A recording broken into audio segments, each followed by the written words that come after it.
Assalamualaikum warahmatullahi wabarakatuh. We want to make alvokad shake. If you want to know, You must watch this video until the end. check it out.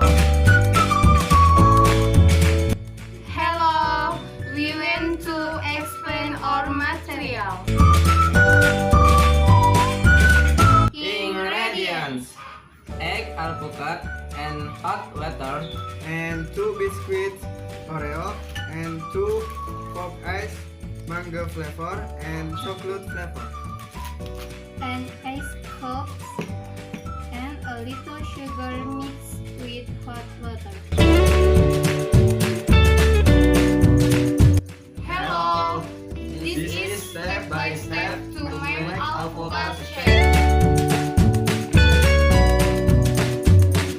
First, we split the avocado.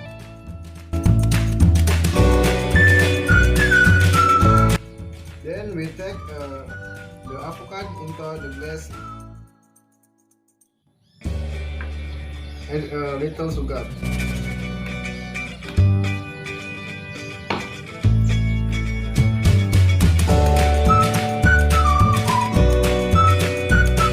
Second, I scrub little by little.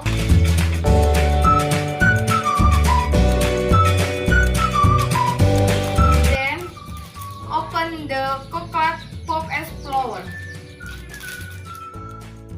with hot water.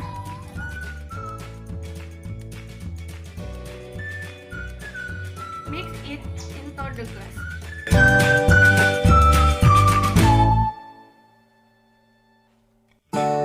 for the topping, we destroy a little bit by the Oreo, and finally put into the glass. Alvokad shake ready to be enjoyed.